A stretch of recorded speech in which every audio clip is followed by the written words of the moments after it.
welcome into the latest episode, Men of a Certain Age, The Soup. I'm Les, and I got my man Don up with me, and I got my man P on the left of me. What's up, fellas? DL, how you feeling, my G?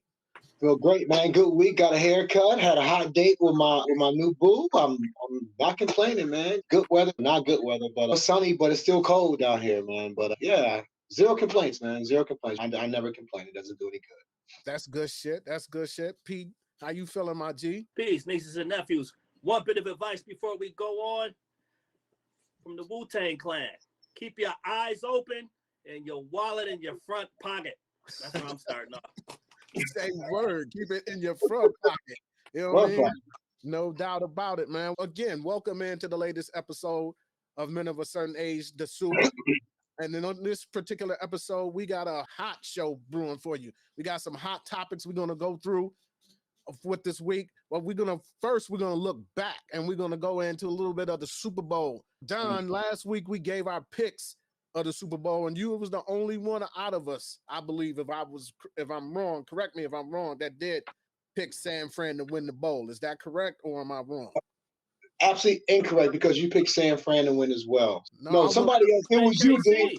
It was you, D. Was it you? I picked San Fran. Yeah, I knew it was somebody else was with me, because for pick, because I just watched the episode, for pick 17-14. I picked like 31-34.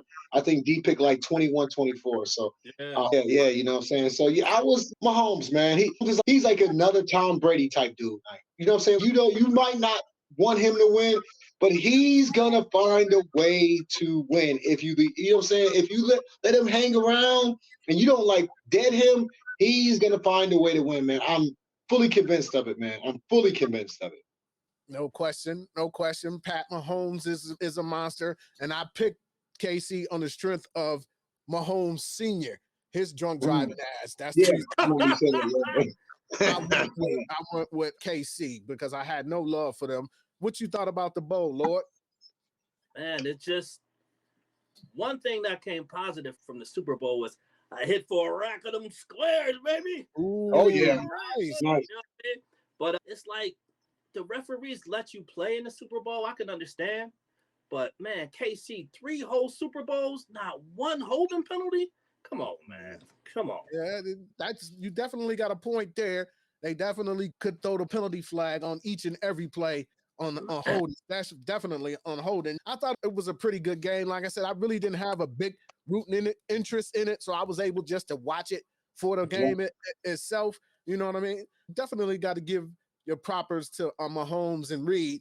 But to me, man, it's too much. We live in a world right now of everybody has got the hot take. Right. You know, Mahomes is already the greatest QB of all time. And some people are arguing that and really standing on that already.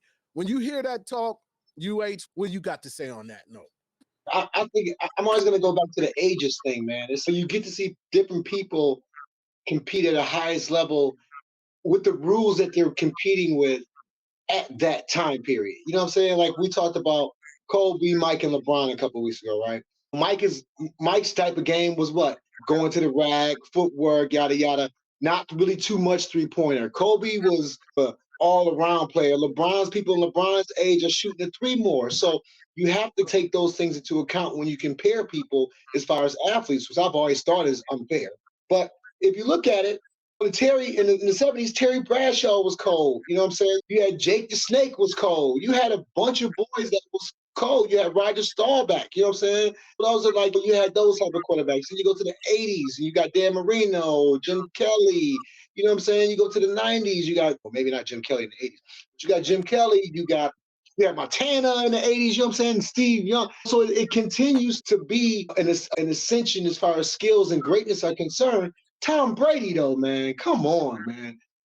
It got to the point where you knew that if Tom Brady, and that's where Mahomes is, I could see that comparison.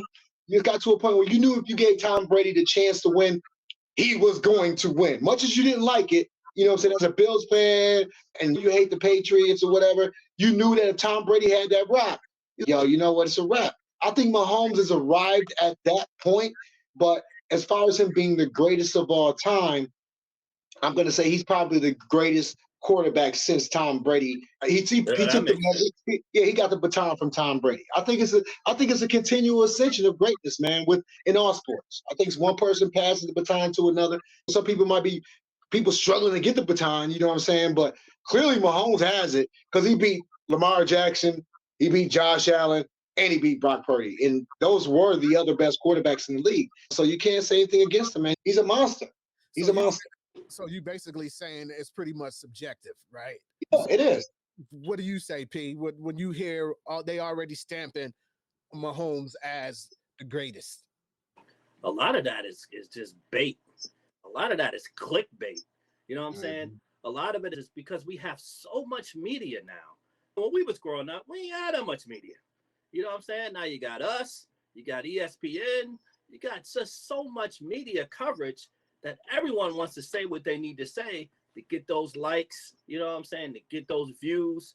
So to say he's the greatest, you're going to get people like us like, wait, who is this saying he the greatest? And then that way, we're looking at your pod or we're looking at your show on your sports show or whatever. But again, like Don was saying, he's great because of what he's accomplished. Is he the greatest? Not in my opinion, he's not the greatest. But again, he's working to that particular point because he got those wins under his belt. And I thought he would struggle because his offensive coordinator wasn't there anymore. I didn't even think they was going to make it, fam. You know what I'm saying? But this kid is resilient. Him and the catch-up, I don't know what he's doing with the catch-up, man. But this kid is resilient. He don't stop. He going to keep going. And he's got that baseball in him, too, from his pops. So if it's you not open, he's going to be running and he's sliding. You know what I'm saying? He's an excellent athlete. I know he was a basketball player in high school also. So he knows how to get his talents. He puts it in the right spot. The thing about him also is if it's not working, he don't mind going to something else. He going to wait till it comes to him. And that's what Don's saying. If he got the ball at the end of the game, he got some problems, man. You know, it's a problem. And, why in overtime did San Fran take the ball? When you know you got 4 downs to get to you got 4 downs to score. You know what I'm saying? What is going, man? I digress. I agree with what you said, P. A lot of this shit is clickbait. They say that because they know people are going to click onto it. Oh, Pat Mahomes, now he's greater than Brady. So on. It's Brady, then Mahomes. For me, my goat under the QB is Joe Montana. I salute Brady, but for me, if I was going to bet on somebody, I'm betting with Joe. You know what I'm saying? So that's just me. So we're going to keep it moving. Now also, man, the end of the week, this Friday was hot. I mean fire. Ohio players type thing. Hot. You know what I mean? Fire. Word. And what I'm getting at, man, is it's Black History Month, man. And our sister made history. I'm talking about the DA of the great state of New York. Let's see what he has to say to the folks in the back here. Ability to protect the integrity of the marketplace. And for years, Donald Trump engaged in deceptive business practices and tremendous fraud. Donald Trump falsely, knowingly inflated his net worth by billions of dollars to unjustly enrich himself, his family, and to cheat the system. Donald Trump may have authored the art of the deal, but he perfected the art of the steal. This long-running fraud was intentional, egregious, illegal, and he did all of this with the help of the other defendants, his 2 adult sons and senior executives at the Trump Organization. And so, after 11 weeks of trial, we showed the staggering extent of his fraud and exactly how Donald Trump and the other defendants deceived banks, insurance companies, and other financial institutions for their own personal gain. We proved just how much Donald Trump, his family, and his company unjustly benefited from his fraud. Today, the court, once again, ruled in our favor and in favor of every hard-working American who plays by the rules. Donald Trump and the other defendants were ordered to pay $463.9 million. That represents $363.9 million in disgorgement, plus $100 million in interest, which will continue to increase every single day until it is paid.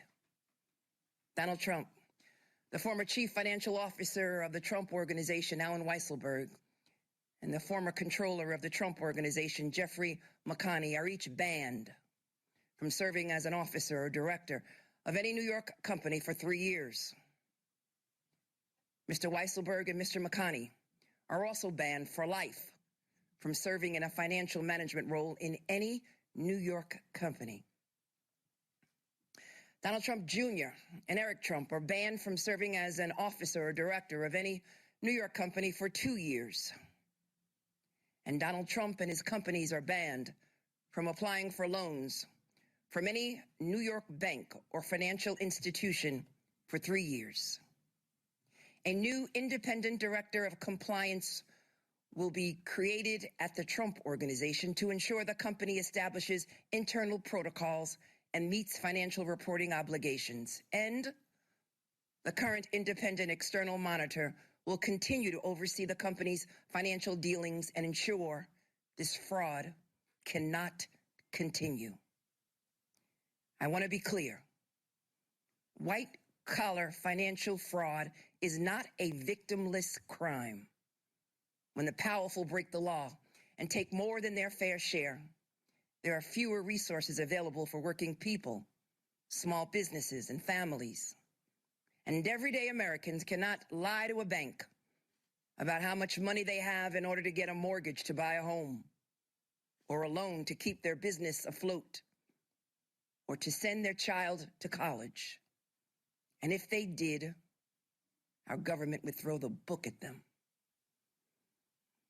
I want to thank the entire incredible and hardworking team in my office that tried this case, because the scale and the scope of Donald Trump's fraud is staggering.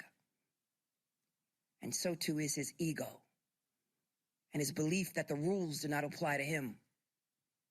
Today, we are holding Donald Trump accountable. We are holding him accountable for lying, cheating, and a lack of contrition, and for flouting the rules that all of us must play by. Because there cannot be different rules for different people in this country, and former presidents are no exception. This decision is a massive victory for every American who believes in that simple but fundamental pillar of our democracy, that the rule of law applies to all of us, equally, fairly, and justly. Thank you.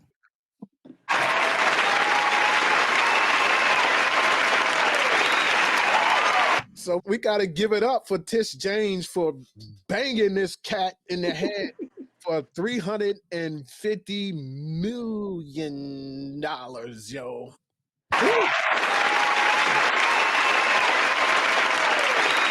Not only that, son, did you hear what she said? $100 million in interest a day until he pays it off. It's occurring. Compounding interest. Compounding. So that means she got to drop that bread Monday. Man, listen. Get to it. Now, not only the 350 million, then you multiply the 80 million he got to play the Eugene Carroll lady. So he got 450 million caught up.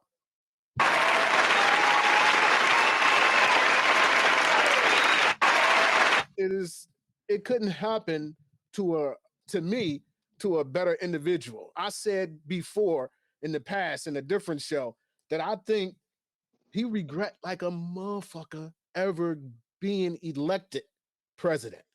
With that spotlight on him. Because all of the bullshit that he been getting away with for years, not paying taxes, groping women, brokering bullshit deals, hitting people in the head with Trump steaks, and not paying people. Not paying people, man. Like, what's Not paying people, discriminating against black people, man. Nah, man. Calling black people wolves and just disrespecting us, man. So I've never been a Trump supporter. I think I admire his bravado, his brashness, but you see where that will get you when you try to play against the feds. You can't play that. You can't play those games with the feds, man. They are the ultimate bully. They're gonna get you. You know, no one is perfect. You know what I mean? Nobody. They're gonna find something that they want something. Nobody. You know what I'm saying? For real. So P, when you saw that and heard about that 350 million and 100 mil in interest a day until you settle this fine, you think it shook his core a little bit, or he like, man, whatever? He just like, man, whatever. But I'm gonna tell you what Letitia James was saying. I'm gonna use Bruce Springsteen. She was saying pretty much, you banned in New York State. You are banned in New York State. You and your family. Right. All y'all. You know what I'm saying? That conspired to lie to banks. You know what I'm saying? To overinflate.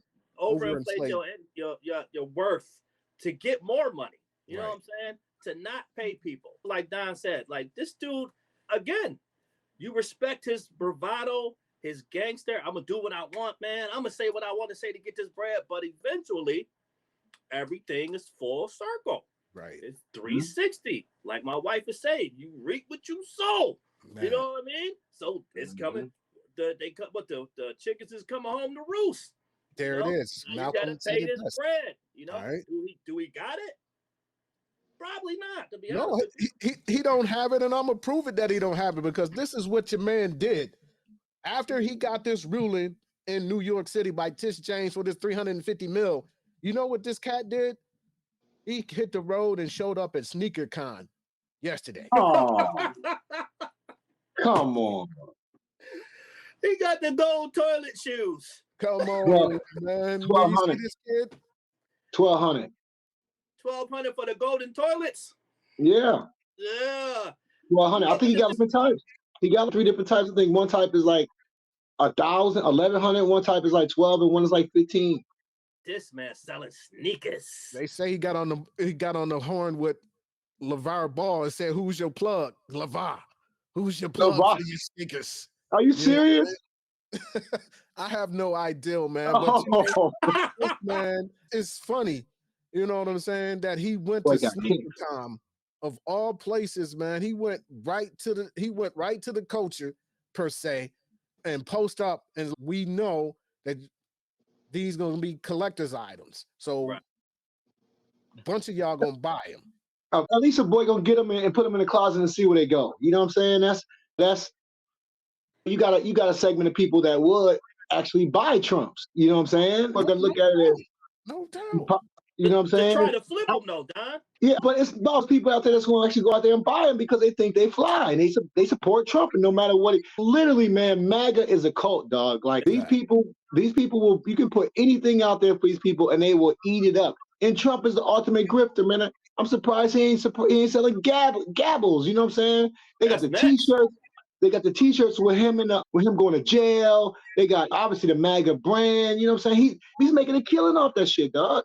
And they're never going to stop supporting him. That is white supremacist, white Christian nationalism at its core is MAGA. Period. There's no other performance. His performance politics is what gets him where he is. He's like WWF, man. You know, ridiculous, man. This is ridiculous. I'm stepping. If I see a boy some MAGAs, I'm stepping on him. Now what? Oh, you know what's gonna happen? Your favorite rapper is gonna have him on his feet, and then they really gonna take off. You know? Listen, son, I see it, and I don't get into this whole Star worship type thing, right? But if I see a boy walking around with the MAGAs on his feet, he can't get no more burn from my eardrums. He becomes like Steve Harvey. He becomes like Steve Harvey to me. As soon as I hear his voice, I change. Immediately, no matter what it is, I'll go to a commercial before I listen to Steve Harvey, dog. I'm telling you. I'm with you on Steve Harvey. Fuck out of here. Fuck out of here. You know what I'm saying? With that being said, about your favorite celebrity or your favorite rapper putting on these shoes and them taking off, we're gonna go ahead and get into the soup, y'all. So one of the pods that I check out frequently is the Higher Learning Pod. That's with your man Van Lathan and Rachel Lyndsey, and they happen to be talking about something that we were just speaking on: rappers, influencers championing Donald Trump. And this time it happens to be one of our favorite rappers. Well, at least one of our favorite, I ain't even gonna call him a rapper, one of our favorite MCs. You know what I'm saying? Right. So Snoop Dogg, one of our favorite MCs, came out of nowhere and started saying some interesting stuff about Mr. Donald Trump. So let's see what the Higher Learning Pod has to say, and then we're gonna come back and chop it up about Snoop Doggy Dogg. Snoop has changed his tune. Snoop's got a new movie coming out, and he's been doing press for his new movie. And he, in the past, have been very critical about Donald Trump, to Donald Trump. He's like, the 2016 interview with Rolling Stone, Snoop said, "I've never seen a motherfucker like Trump. How can we have someone as reckless as him running our country?" In 2018, he also heavily criticized Trump and Kanye West. He was always one of the fuck Trump guys that you would see on the internet. Now, this has changed. The Sunday Times, London's The Sunday Times, asked Snoop about Donald Trump, and Snoop said about Trump, "Donald Trump, he ain't done nothing wrong to me. He has done only great things for me. He pardoned Michael Harris. He says he has nothing but love and respect for Trump." If you do not know who Michael Harris is, there's a gentleman by the name of Harry O. And Harry O was a very instrumental man in the founding and the beginnings of Death Row Records, along with Suge Knight, David Kenner, Dr. Dre. And he was doing some time for some stuff. And he was pardoned by Trump on Trump's way out of the door at the behest of Snoop Dogg and other people who worked for Michael Harris to get his pardon, for Harry O to get his pardon. And I guess since then, Snoop has had a change of heart on Donald Trump. And this kind of makes me wonder if a Snoop Dogg endorsement on behalf of Donald Trump is coming. Of course it is. I think later in that interview, he's asked about that and he won't answer. He said he won't say which way he's going, which we've seen him emphatically, as you just spelled out, go against Trump. And now, which is just as dangerous, right? I said this before about when Charlemagne was on and wouldn't specifically answer. It's dangerous to tell an audience, well, I'm curious, or maybe the other side is saying something that I like or that's beneficial to me. To hear Snoop say that Trump hasn't done anything to me is particularly where I'm like, that is the most self-serving comment. And if that's the way that we vote, then we're never going to be able to help our community. Okay, you might be okay. You might be benefiting. But how are Trump's policies or Trump just as a leader helping the Black community? The fact that you separated yourself with that comment from the Black community because Trump has done a lot that is against the Black community is extremely troubling to me. And your only response that he's done something for you is that he let your friend go. Yeah, man. That's simple. That's the Higher Learning Pod with Rachel Lyndsey and Van Lathan. And I just want to say this one time before I come to you fellas, okay? Snoop could have had great gratitude for what Trump did for his peoples and came out and then said, but I don't think he's qualified or he's fit to be president. It'd be as simple as that. That easy. I appreciate what he did for my man, pardoning him, but I do not feel as though that he is the right choice to be president. Boom, over with, move on. What you say, P, when you hear what Snoop said? What I hear is individualism over community. You know what I'm saying? He did what he said what he said because, like she said, he helped someone, a friend of mine. So I have nothing bad to say about him, which is almost immature and ridiculous. Like, how could you support a president or someone to be president who doesn't have the mental capacity to follow through with policy? I'm saying Trump talks a lot, but nothing gets done. It's all performance politics. You know what I'm saying? And, and if you don't think beyond the surface, you're going to follow that. And Snoop should be smart enough to know he has a huge following. We love Snoop. You know what I'm saying? And just him swaying, he might sway some other people who are not like us, because we think deeper than the surface, who don't think like we think, and may just vote for him just because Snoop said he ain't did nothing to me. You know what I'm saying? That'll be their excuse to vote for him. He ain't did nothing to me. That's what Snoop said, son. You know what I mean? That's where I fall on that, man. You got to really be careful what you say out here, man. You know, I'm going to go on my remember the Guru joint with watch what you saying?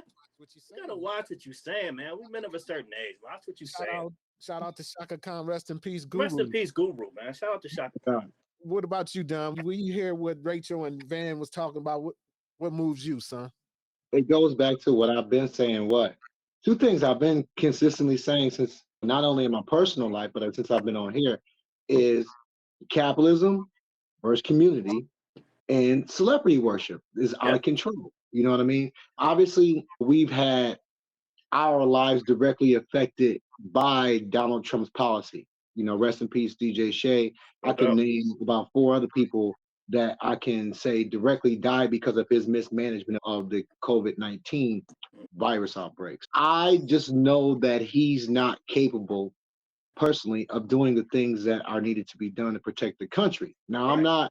I'm not a flag waving American, but I'm damn proud to be over here than any other place. I'm glad that we were blessed to live in this place. You know what I'm saying?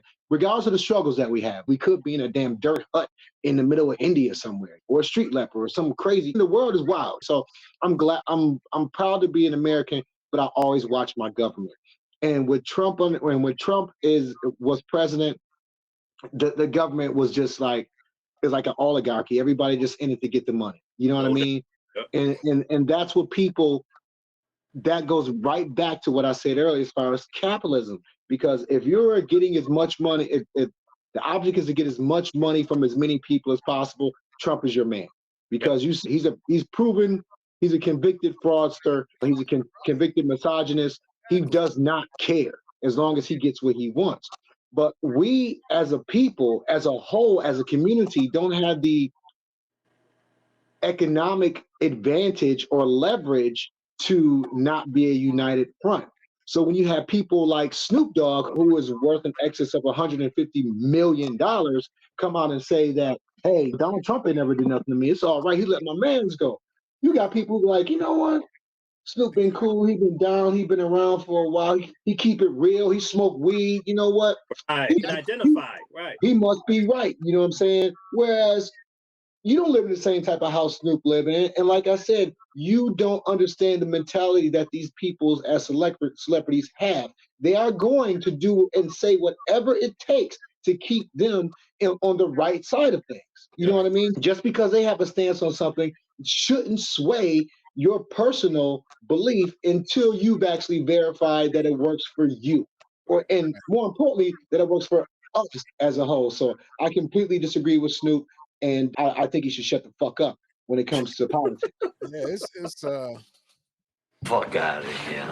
Definitely. But yeah, man, before we get off of this Trump topic, as I said, it's been a hot week. And that's the reason why it's in the hot topics. We're gonna put a cherry on the top of this here with another sister. Seeing as though that is again Black History Month, we got another sister. She down in the dirty, making Black history. And we're talking about none other than D.A. Fonnie Willis from the county. And what county is that, UA? Fulton County, baby. Fulton County for life. No doubt about it, baby. She is representing the good people of Fulton.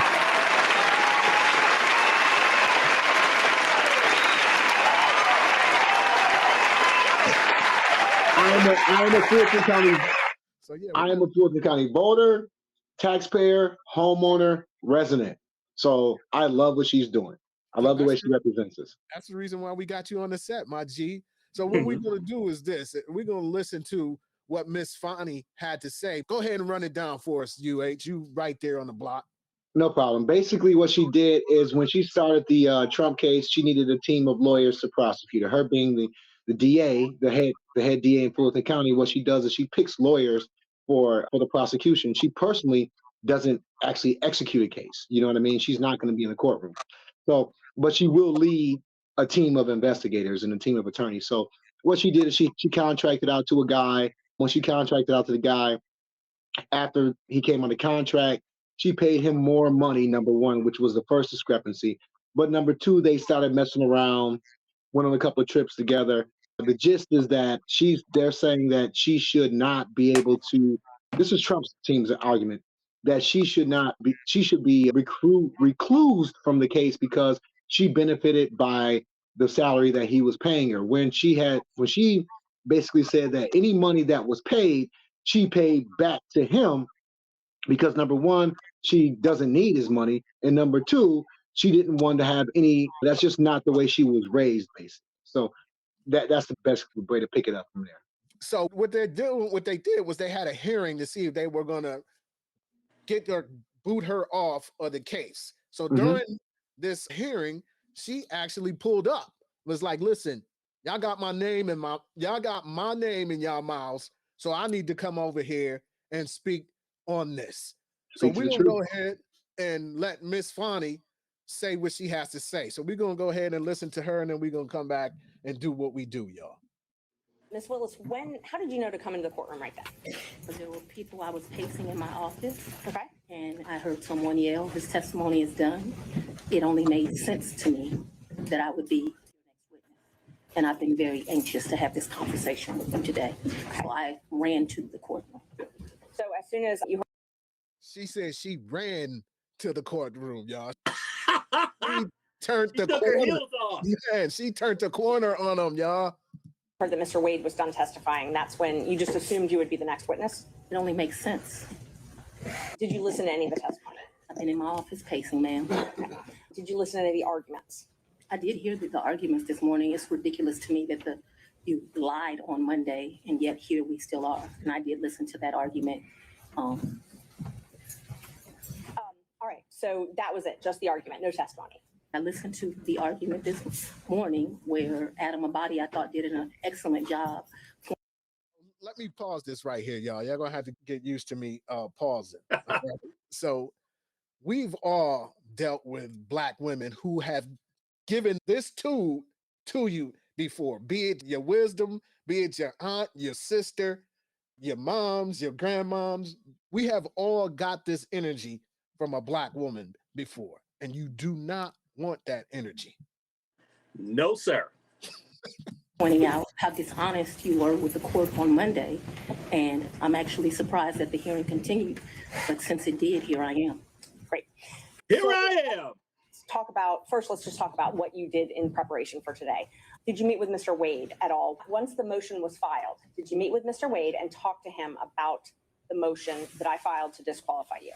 On this first January motion? Yes. I don't know if you could say talked about. I probably had some choice words about some of the things that you said that were dishonest within this motion. I don't know that it was a conversation, as Mr. Wade is a Southern gentleman, not so much. She said she is not about cutting no corners. When I come, you gonna know I'm here. Right. You know what I'm saying? But my question was, did you have a conversation with I him? didn't have a substantive conversation. You did not. I read this motion, skimmed it more up, and I've probably said some choice things to him about some of the lies that were told. Okay. And then printed in the media, because we used to be in a day and time where you had 60 Minutes and people did stories and they verified information and you had this great reporting. But it seems today that a lawyer writes a lie and then it's printed for all of the world to see. In other words, hot take. You know what I'm saying? I just want to make sure that you answer the question I asked, though. My question was... Overruled, Mr. Abadi. I told you what happened. I read the motion. I am sure I told him what my opinion of it is. Okay. And past that, we had no substantive conversation. You did not. Is it something you didn't understand? No, I just wanted to make sure that Okay. you did not have a meeting with him in the conference room to discuss the motion. All right, next question, No. Ms. Merchant. So in the conference room of my office within this. There was the finger. She put the. You know what that means? Already know. You produced some financial document.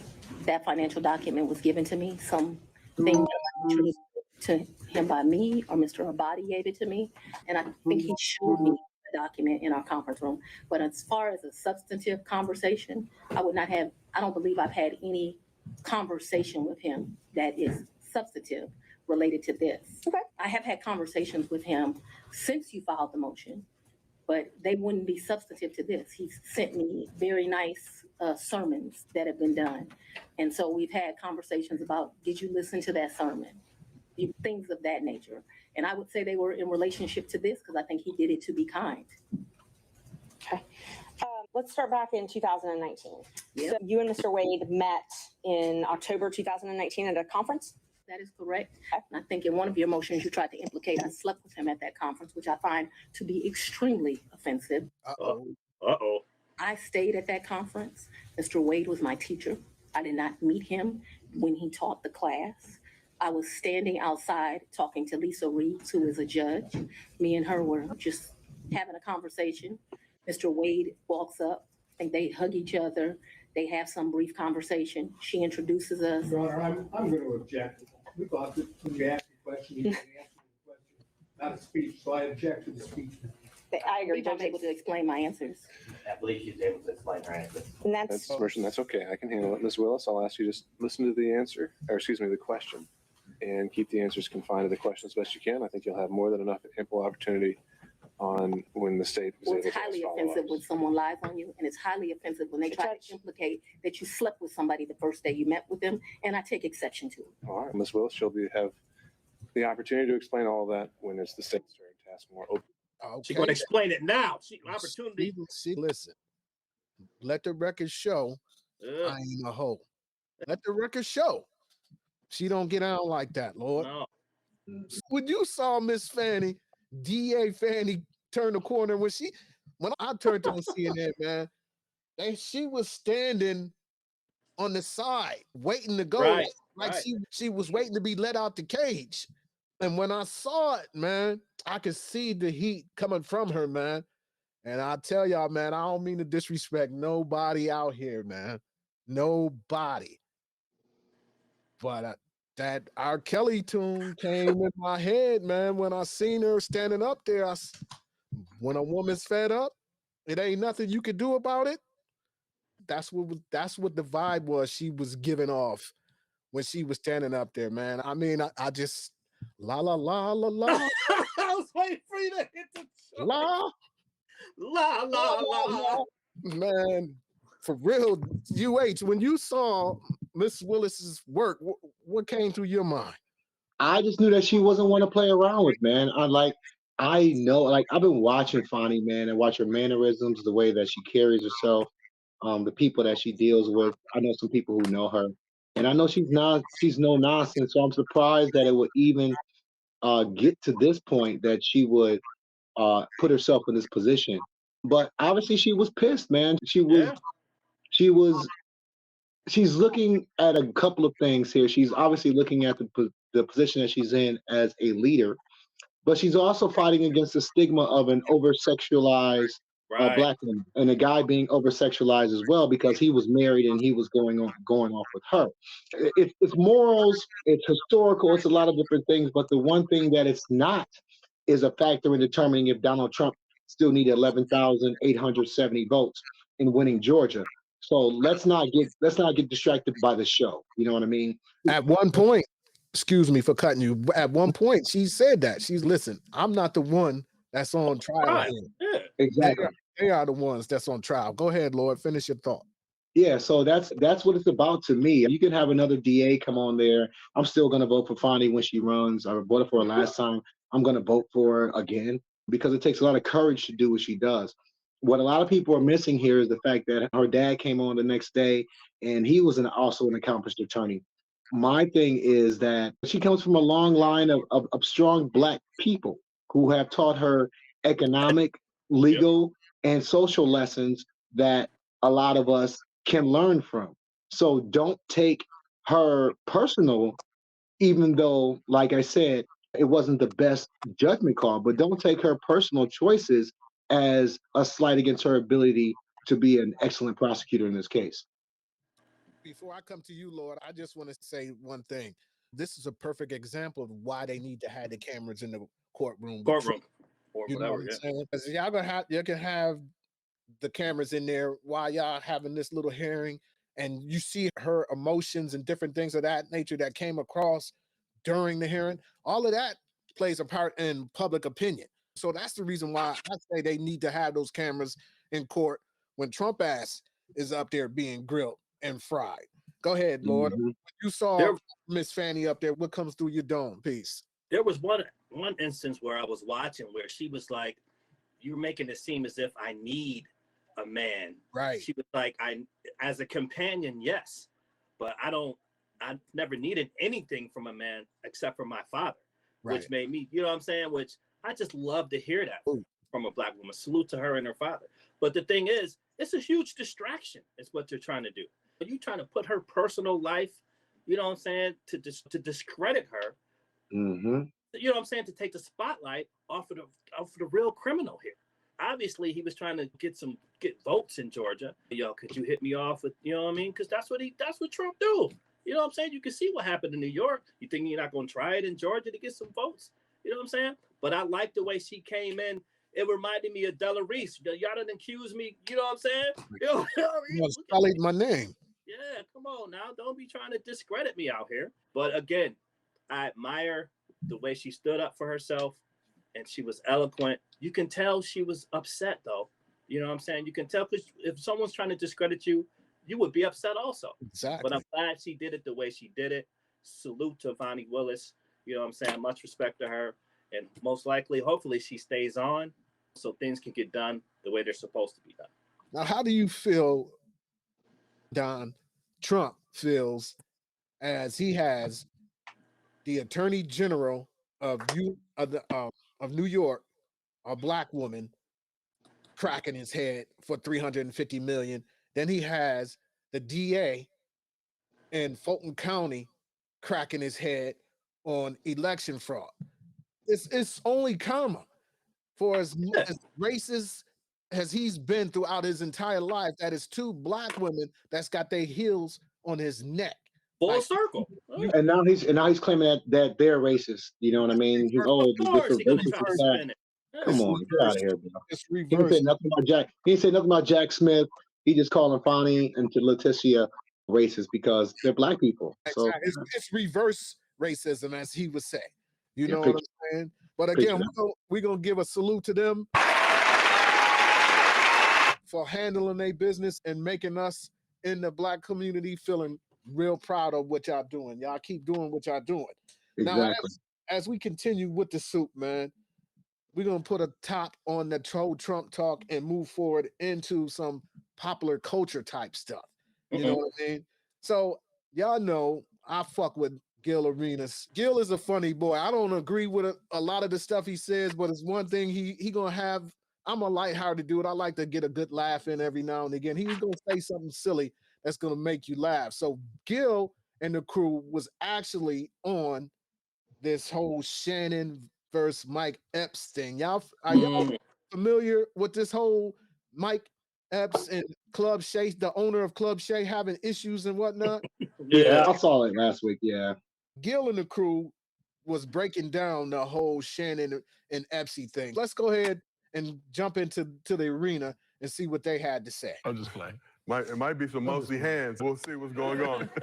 We have a beef brewing between Mike Epps and Shannon Sharpe. During a recent show, Epps went at Unc for trying to bring his name into the conversation during his legendary Cat Williams interview.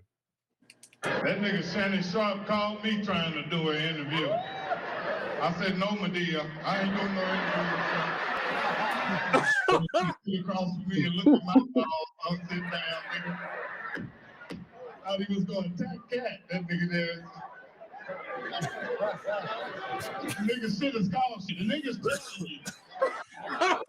Put a wig on that nigga. Tell me if that ain't motherfucking Medea's sister, nigga. They exposing every motherfucking body. They got TD Jakes fucked up. Now that's fucked up. All that money that nigga done got from God, they done came out on him. Crazy right now. Unc was not feeling Epps playing with his name. I'm gonna stop it right there for a Oh, minute. come on, man. And my thing is this, all right? Sharpe right now is pop culture. He is the hottest thing going right now on this platform that we're on. You know what I'm saying? He himself has to realize that. He realized that, but he doesn't realize that this is going to come with people coming for you with jokes. Yeah, what he thought? You know what I mean? That's part of you being super popular is people joking on you. You know? So we're going to continue on. Or reputation, and offer this response on a recent episode of Nightcap. Nigga, say my name again, and I'm gonna release the DM. Come on, Shannon. Yeah. You said I reached out to you to come on Club Shake, and you a mofo lie. Now, when I see you, I'm gonna see you. I'm gonna see if you about that. Okay. Oh, come on, man. No, come on, Shannon. That's a bridge too far right now. Too much. That's that big man syndrome. You know what I'm saying? When boys be bulky, they always want to be physical with you. I'm gonna come see you, and man, come on, ain't nobody intimidated by you and your tight shirt, pimp. You know what I'm saying? All I heard was, nigga, just because you are offspring of full force, ain't nobody scared of you. Right? Like people actually scared of people. Like you should be running around scared. Who does that? This is 2024, man. Listen, nigga look like the third member of Harlem Heat, Stevie Ray and Booker T and shit. Shay. That boy got on the a cashmere spandex sweater, man. Get the fuck out of here, bro. Let's see what Shannon is crazy. Oh man! If you want to say what you've been saying on, trying to get some jokes because you got mad because Cat Williams did what he did. Now, when I see you, I'm gonna. Hold up, man. Look at Shad. All he's saying is You know what I mean? He might as well be the deacon at the church. Preach on, preacher. Right next to him, huh? Yes, sir. You know what I mean? Yeah. Man.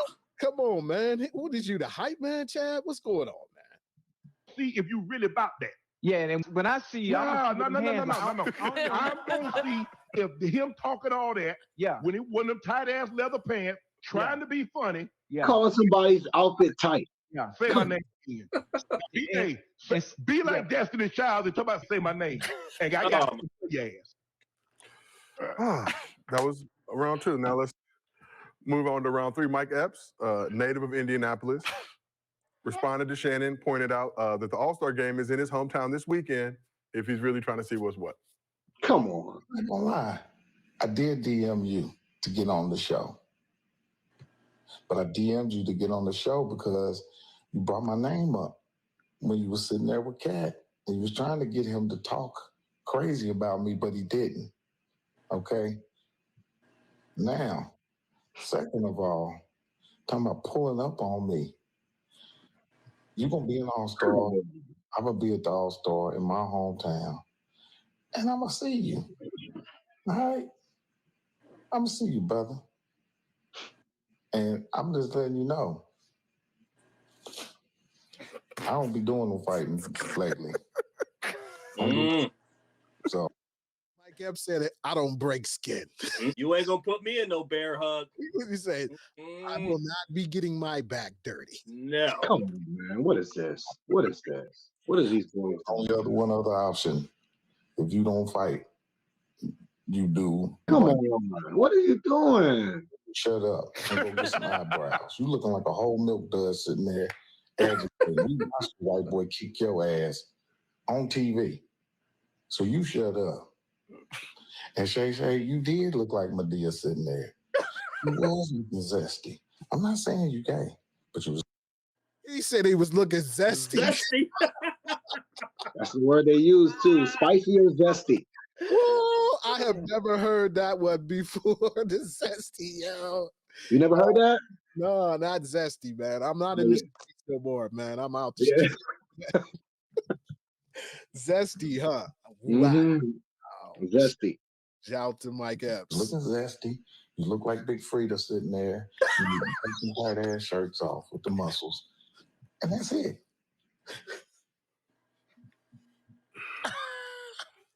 This is you never really want to go at a high level comedian like that. No, you don't. Serious. Because He started serious and he got back into his comedian bag. But it's just a game you're not gonna win unless you're adequately prepared. Ocho. If I'm there, if I'm there, we gonna get it wrong. We gonna get it right, Unc. old time. Ocho didn't know who he was talking about, what he was talking about, but he over there gaslight. Hey, Ocho's the funniest. No, I ain't even gonna lie. That's the funniest. That's the funniest part about it because Ocho don't know what's going on. Yeah. Oh no, we're gonna get him, huh? But who we talking about? Yeah. But you need somebody to ride with you like that. Where are we going? Where we?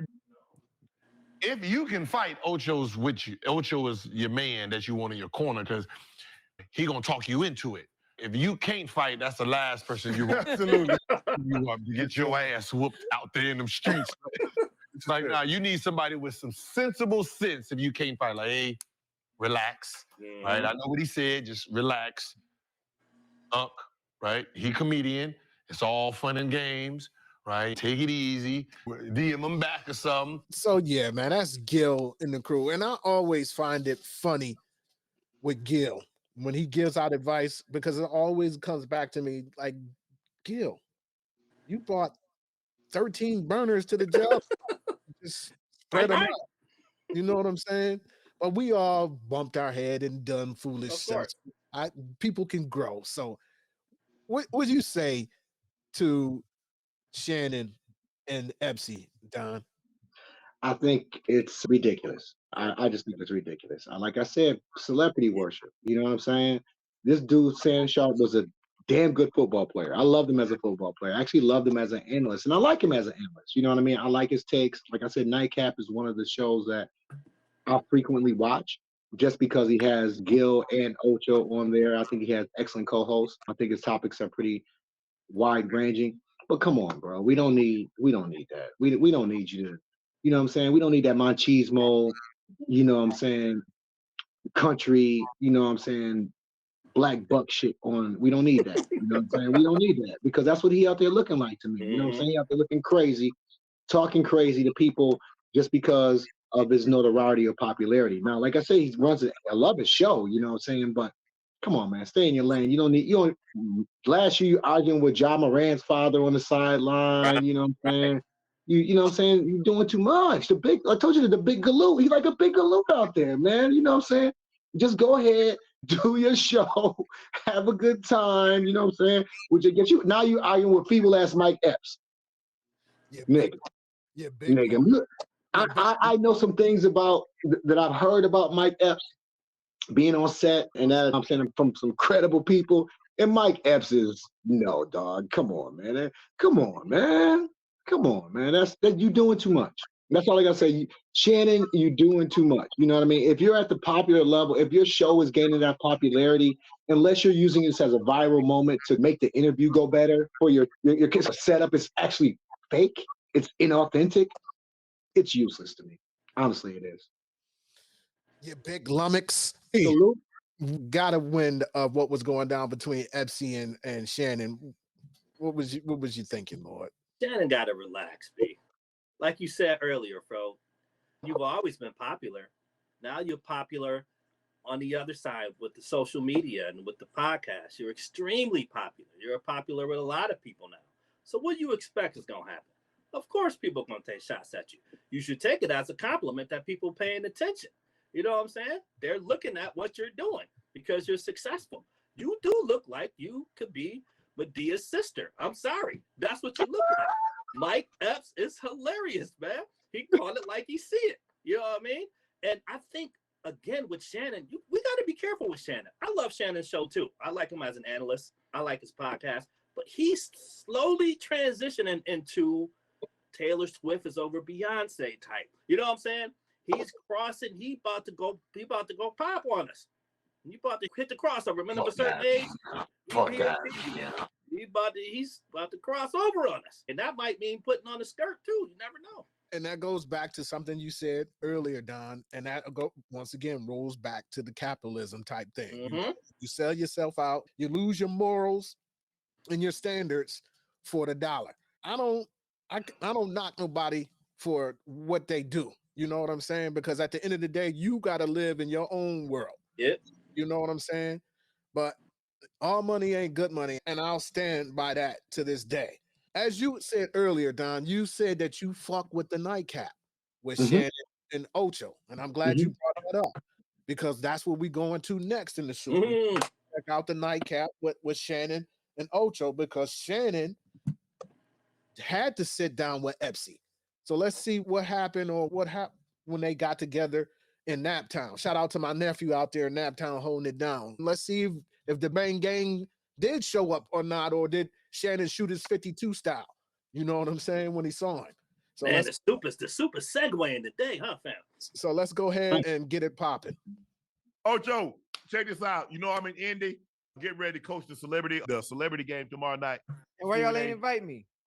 It's me and 50 against Stevie. I don't know who Stevie they partner is.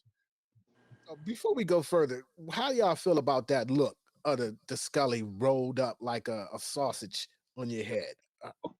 Again, that's Fat Albert and them right there. That's some West Coast shit, bro. Oh, okay. It's gotta be. Are you a fan of him? They've been rocking them like that for a couple years now. I just don't see that. Look like the Oscar Mayer wiener rolled up on your head. Rolled up on your dome, right? Yeah, man. But I'm up here in Indy. Had a conversation, like I told you I was going to have a conversation with Mike Epps. Had a conversation with him last night. We talked for probably about 15 minutes. I'll say 15, 16 minutes. Had a good conversation with him then. He said, I thought you was coming in today. I said, no, I'm coming in tomorrow.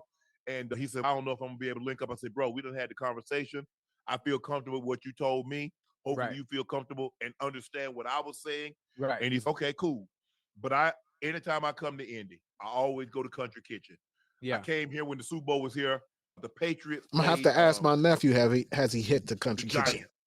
And I went there. Ate there 4 times. I was going for breakfast and dinner. I ate there. She happened to be there that day. And she was so great to me. And I said, babe, I told her name is Cynthia. I call her Cynthia. I say, Cynthia, anytime I'm here, I'm gonna come see you. And she treat me like family. She's good to me. And so I was there. And so I would expect him. And Mike rolled up. Yeah. He came up. I dapped him up. We had another conversation. Hey, bro, I'm sorry. I said, bro, hey, I handled it wrong because the conversation that you and I having, we could have had this conversation with none of the stuff that we displayed online. And so that's on me. That's on me because I reacted the way I reacted. I could have just hit him up, and I know people that have his number. And I could say, hey, bro, here, pass my number to Mike. Tell him this is what I'm feeling. I don't think it's cool. Hey, just hit me up. Let's go ahead and put this aside. And that's on me, Ocho. I handled it poorly. Well, I handled it poorly. You handled it the way, because what was said, it was said publicly. So you handled and responded back the same way it was delivered. Yeah. Oh, shut up. What you guys have done is very commendable. Very commendable. You guys obviously being role models. A lot of people look up to you guys. Y'all a little too old to be tussling, wrestling, and for sure. Yeah, a little too old. But I ain't got no apology yet, because he called me a milk dud and said I ain't got no eyebrows. Like, you see, I have eyebrows. My head, I don't look like no milk dud. It do. So we still got to tussle. We got to tussle. We got to arm wrestle. We got to play. Hey, listen, we got to pencil fight. Mike, I know you're gonna see this. We got pencil fight. That boy said pencil pop, yo. That's what we called it when we grew up, was pencil pop. He probably meant to say pop, but he said fight. Arm wrestle. I declare thumb war. We got to do something. We got to have some type of competition or something, because I'm damaged. I feel bad. 85 is wild. You got an apology. I ain't getting no apology, and I took a straight. I apologize to him for the way I was taking up for you. I went and bought it. a pair of Air Force Ones, bought a ticket to go to Indy, and then here y'all go making up. Yeah, you should have came. You should have came with your boy. I was coming, but the fight was over. I was coming to get down. Nah, it wasn't gonna be no fight. But look, who wasn't gonna be no what? Look, the term pull up has meant a lot of different things. Everybody's taking it in the context like, pulling up the fight, pulling up to do this. No, what you pulling thought up to have a conversation. What you thought we was going to do? No, we're gonna have a conversation. Nah, it wasn't gonna be no talk. I'm a conversation. No talk. I was gonna talk with these. Nah, shit, boy. If you get into it, I done got too old, Ocho. Nah, listen. If you get into it, you better understand what it come with. Ain't no turning back. Yeah. Ain't no turning. Once I put them goddamn black Air Force Ones on, boy, it's on now. Check the history. I need you to put on something comfortable in case we have to run. Oh yeah, man. Shout out to the nightcap with Shay Shay and Ocho. Let me just say this, man. I'm glad that they kept it peace. You know what I mean? No doubt. No doubt.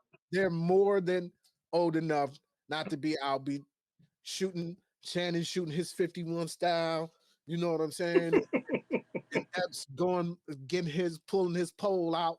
You know what I'm saying? So it's like enough.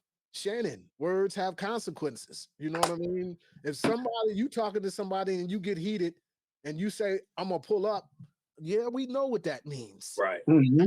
That does not mean that you just gonna say peace when you come through there. You know what I mean? If we having some type of heated conversation and you say you're gonna pull up, then it's a difference than Don, what's up with you, man? What you got going on? Right. Mm-hmm. I'm gonna pull up on you. It's a whole different thing than when you heat it and you say you're gonna pull up on somebody. So Shannon, stay in your lane. We all know you ain't no gangster or nothing like that. And again, I salute y'all for handling it like men. Anything y'all boys got on that? No, I'm just glad it's like you said, they handle it like men, because I personally think that it's effective to a certain extent. It can be effective to a certain extent as far as this podcast is concerned. I see that there's going to be anticipation for that interview based upon the events. But as far as everything else, man, come on. Y'all too much. Y'all too old to be acting crazy like that. Fuck out of here. Exactly. Fuck You out. know what I'm saying? P, you got anything off of that, man? Listen, man, Day and Shay. Come on. Day versus Shay, Rob. Day versus Shay. But I'm glad that what they did. I saw the boys, they took a picture together and they squashed it. You know what I'm saying? And I like the fact that everyone could see that. He's a comedian. Of course he's going to say some things. We got heated, but now it's good. We peace. You know what I'm saying? Two black men hashing it out over the phone, taking a picture together, and it's over. That's what I'm talking about, man. That's what Positive reinforcement, baby. That's what it is, man. And we salute them, man, for doing it right, man, for sure. So, man, this next topic, man, we're going to take it to BK, man. We're going to take it to Brooklyn at the guard hour at 7. You know what I'm saying? We're going to take it up to Brooklyn at 7 p.m. And the reason why this particular cut from Mello and the Kid Merrill stuck out to me, man, because it encompasses doing business and then being in business with your friends or being in business with a partner, having a business partner.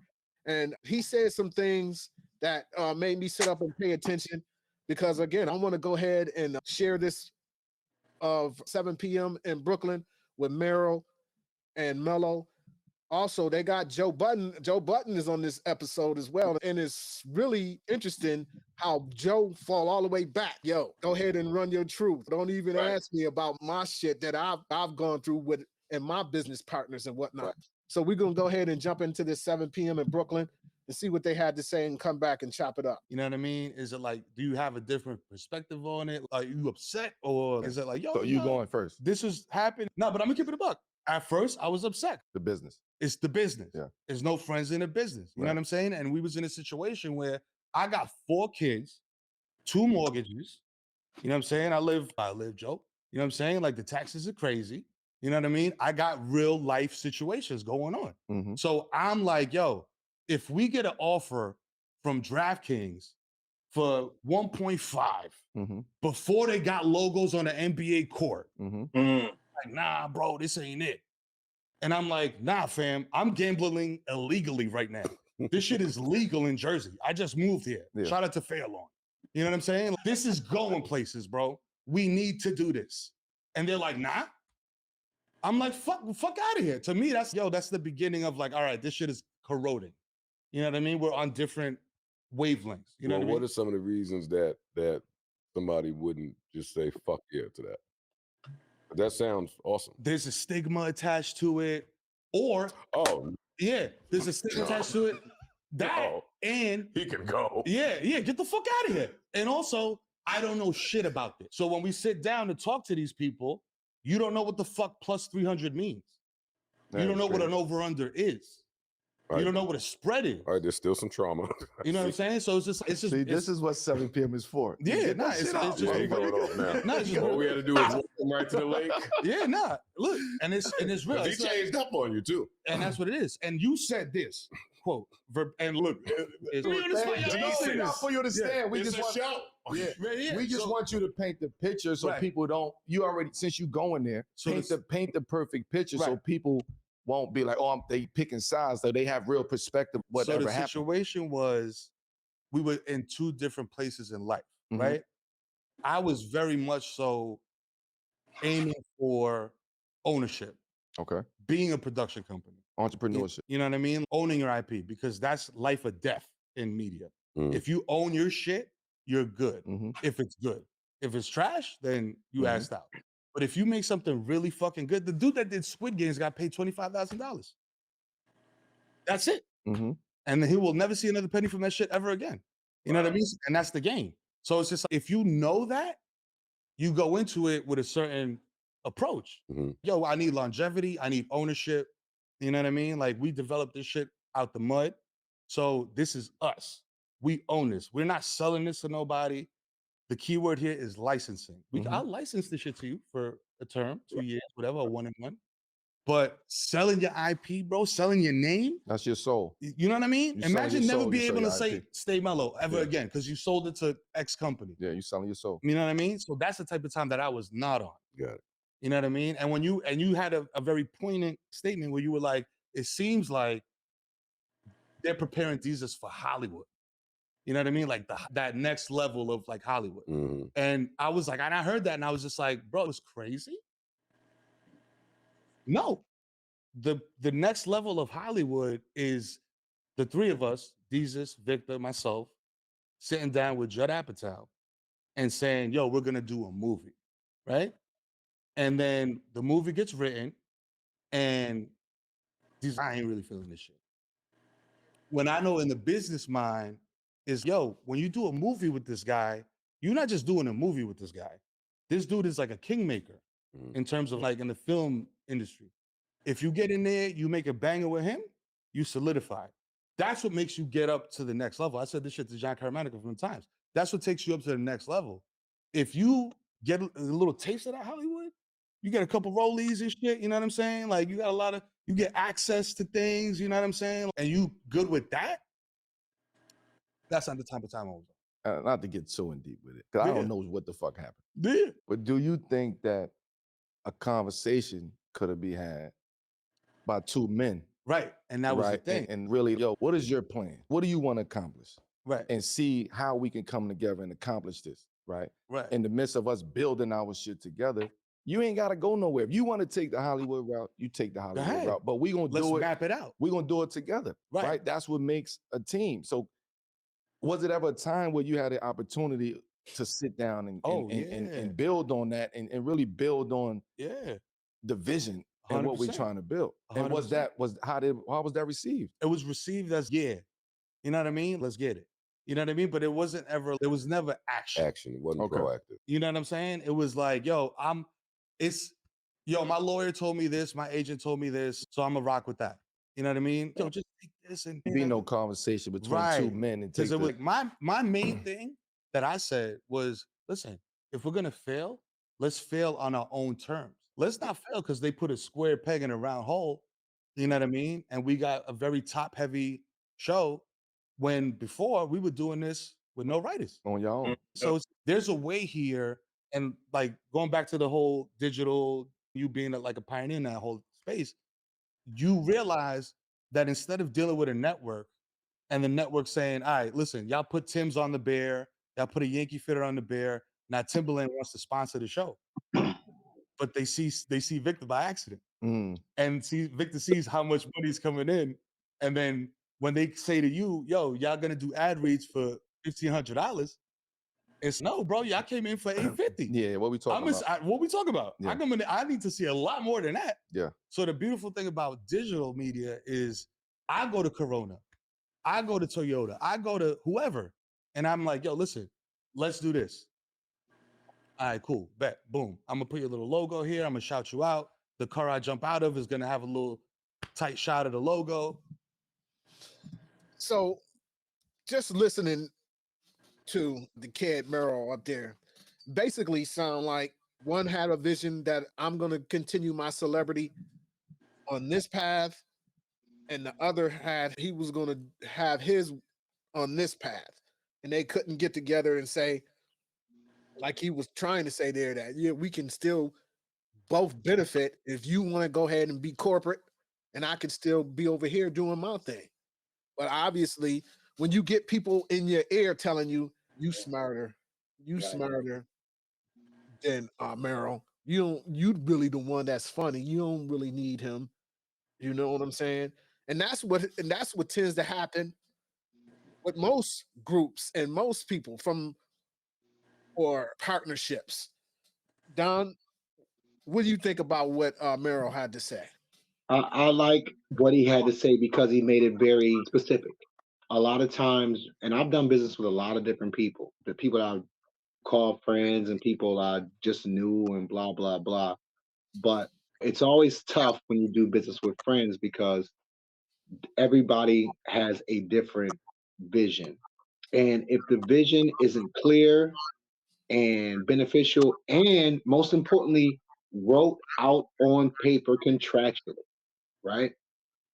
You tend to have, you can open the door for personal goals and needs, quote unquote, that will come in between the vision which you guys entered it for. So I found that it goes back to discernment as well, who you can do business with and who to keep in the friend zone. It sounds crazy, but there's certain people that I don't have a problem doing business with because I know how their morals and ethos are when it comes to business. And then there's some people that are just fucking wild cards. You know what I mean? Like you never know what the hell they'll do. You don't know if they'll take a file that you sent them over as a mask and put fake numbers on it and sell it and then say I got it from Don. You know what I mean? You don't know. You don't know who is really who until you do business with them. So I always urge for people that you have any type of doubt about with doing business, that make sure you're on the same page. And if you're on the same page, cover yourself in writing. And that will alleviate a lot of things and that will stop short a lot of things because a lot of people will say, we boys like this, we ain't got to do this. You know what? It's a business, and if we're planning on turning this into a fruitful venture, we need to have some clear lines defined and some clear goals that we need to maintain and we need to obtain, and the milestones of seeing how we're reaching those. And like I said, it goes back to discernment, man. You have to know who to do business with, and not everybody is good to do business with, and not everybody needs to be your friend and do business. I can work with anyone personally because I don't have to be their friend, as long as the terms are defined and it's in writing and it works for both of us. That's just my personal experience. That's real shit that you're speaking upon. It's funny that you say that. I think when you were saying the writing, putting it on paper, I think of when Jizza told RZA, I ain't I'm your saying cousin. we family. You know what I'm saying? I ain't putting my name on nothing. But P, what you think about what the kid Merrill was saying? I think it was like you said earlier, it was like more of the outside influencers getting in between what they were doing. You know what I'm saying? They had a successful show, but things start going one way, and it's like people get in your ear telling you that you're better than him, and or telling the other guy he's better than him, and you lose what you started from the beginning. I think when you do business with friends, you have to know your role. You have to know your distinct role in the business. You know what I'm saying? It's if I'm running the point, you can't be standing right next to me while I'm running this play. It's just not going to work. You know what I'm saying? There's like I say with us, this vision came from Fro. He the head coach. I'm an offensive coordinator. You a defensive coordinator. We got to work together, and we can't let the other influences come in between us, because then we're going to end up losing the game. It's really just that simple to me. And that's how I look at things. You have to have distinct roles and everyone flourish in those roles. And then at the end of the day, it's going to be a pot of gold. You know what I'm saying? Stay in your lane. That's factual. For me, it's you definitely want to do business with somebody that you know that is on solid ground. Somebody that shows a track record that if they say that they're going to do something or they're going to be here at a certain time, that you don't have to worry about that person not being there. It's all about trust at the end of the day. And then, but again, things change when you start making change. Right. And when I change coins, things become personal. You start counting that other person's coins. Oh, you got a commercial over here. I'm getting 2 commercials over here. You know what I'm saying? So it's all about trust. And that's where the discernment comes in. That's what Don was saying. You got to choose the right people from the beginning. So when that coin does come, you ain't got to worry about that. Exactly. You already knew who you dealing with. But then again, sometimes, Fro, you want to go into business with friends and then you find out what they're really about. And you're like, I couldn't, you know what? I was doing this because we were friends, but now I'm realizing that you're just not as business savvy, or you're not a responsible person. I can't depend on you. Not saying that I'm not your friend anymore, right? But I can't, like Don said, I just can't do business with you. Let's go have a beer though. Yeah, definitely. Or you invite somebody into something that you've established and something that you put the work and the time into, and they, as opposed to giving you an opinion on how they think things can be better, they'll give you advice on how things should be. Yeah. And that's always a danger as well, especially when you're building an organization or you're building a team or a group. Like you said, we all have to be aligned. If you're the coach, I'm the defensive coordinator and that's the offensive coordinator. We can't bring somebody in who's trying to be a consultant, because you see what Doc Rivers did to boys. You know what I'm saying? You brought Doc as a consultant. What did he do? He tore the whole thing down, and now it's looking like shit. So you have to be aware of, like we all say, you have to be aware of the type of people that you're doing business with. And like I said, I recommend this. Like Fro said, when it comes to change, when things are start to monetize, it's important to have things clearly laid out for everyone, so that it can be a clear understanding and there's no animosity down the road. And that's it. And with that being said, we're going to close up shop with one last thing we're going to add to the soup. And this one is similar to something we discussed before on the ageism type, but not really, because this is really different. On some, how can I say it? On some levels, it's the same, and then some levels it's different.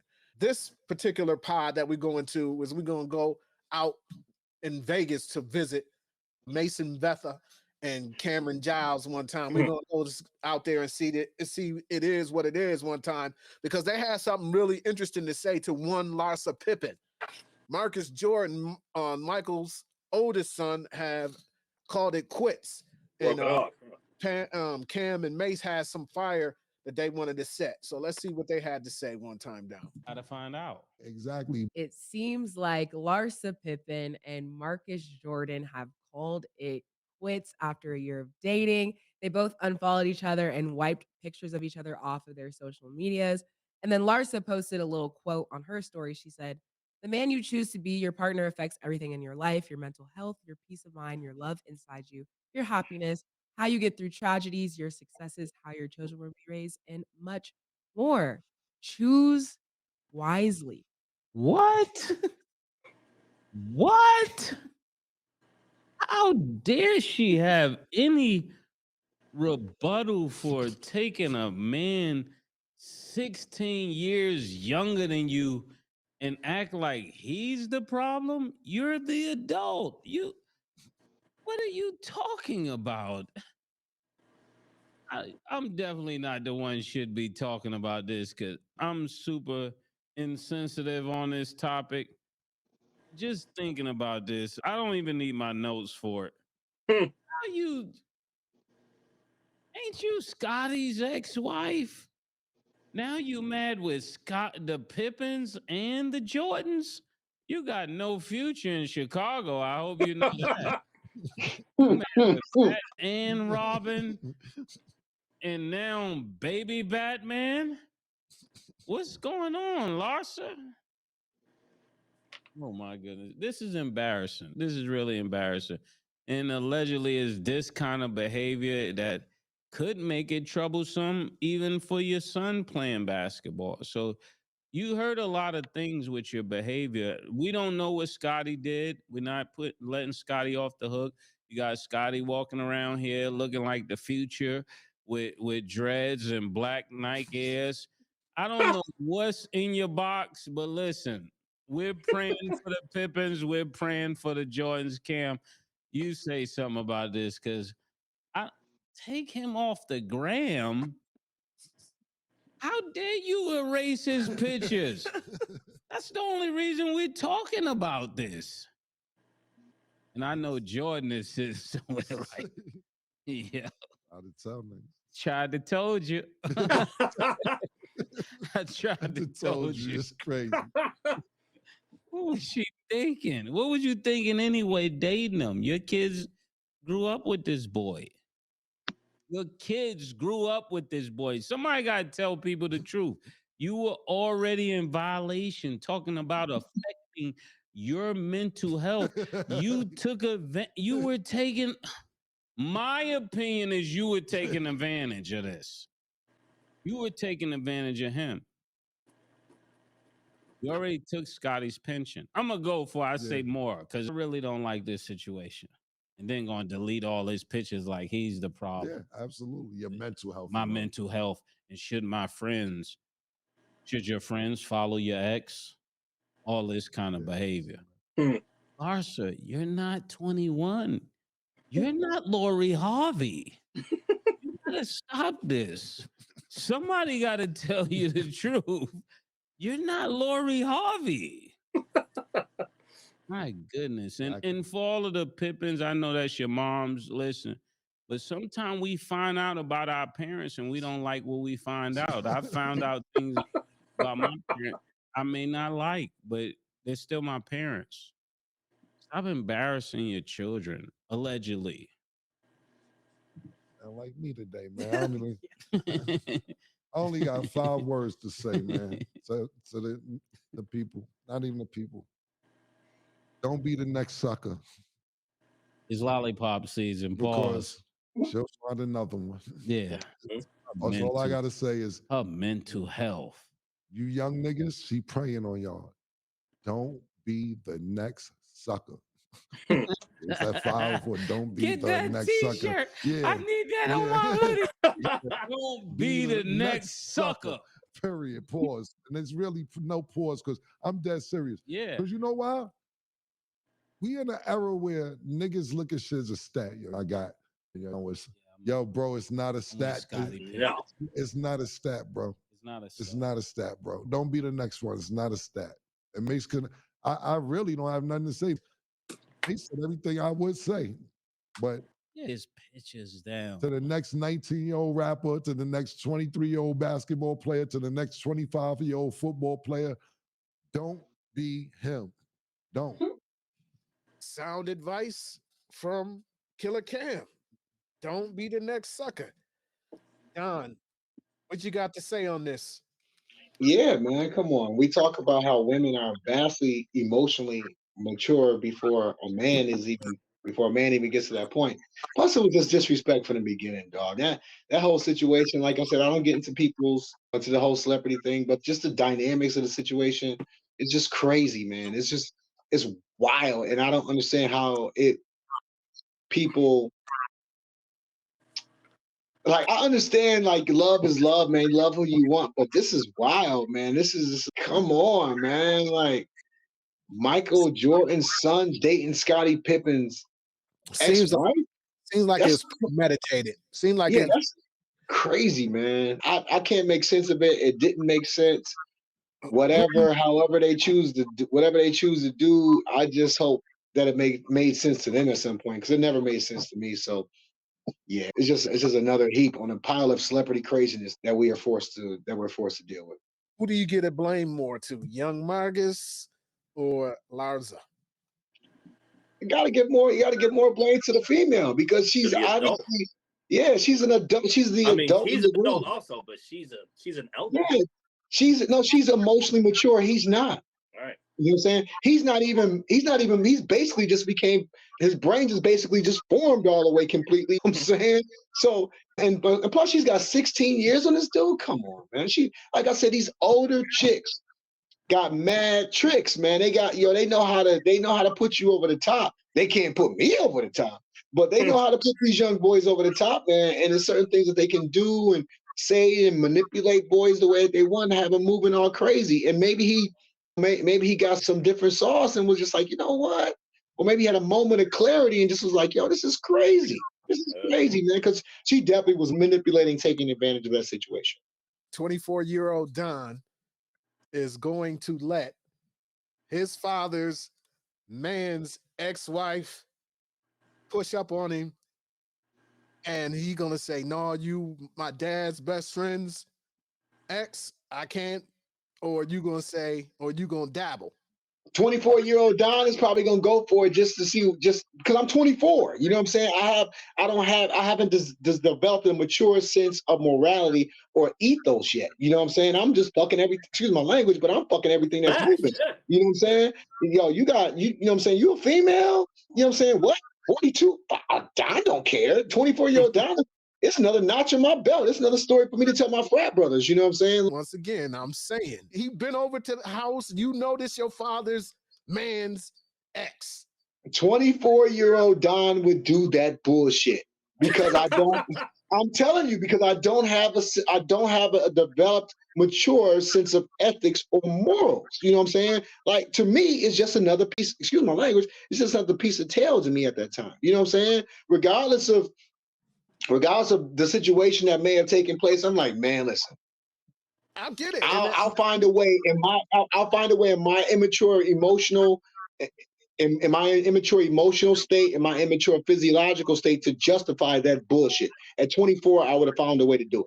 I wouldn't do it at 51 or 53, you know what I'm saying? Or even 33, I wouldn't do that bullshit. But 24, down fucking. I respect it, and that's the reason why I came to you, because I knew you was gonna keep it 100, 1,000 with me on that. You know what I'm saying? What about you, P? Who do you say is more culpable, more responsible? Is it young Marcus being a young Thundercat, or is it Larsa being the cougar? I'm gonna go the cougar route, but I'm gonna go this way.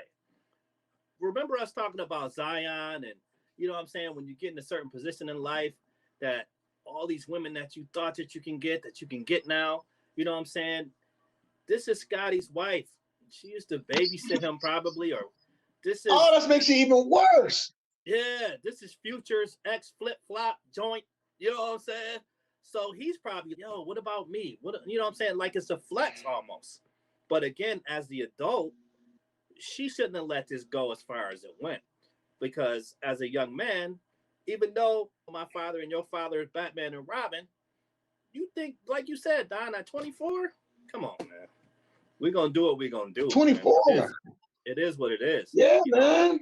Again. We're not making that decision at 35. We're not making that decision at 35, man. No, we walk around with 3 legs at 24, man.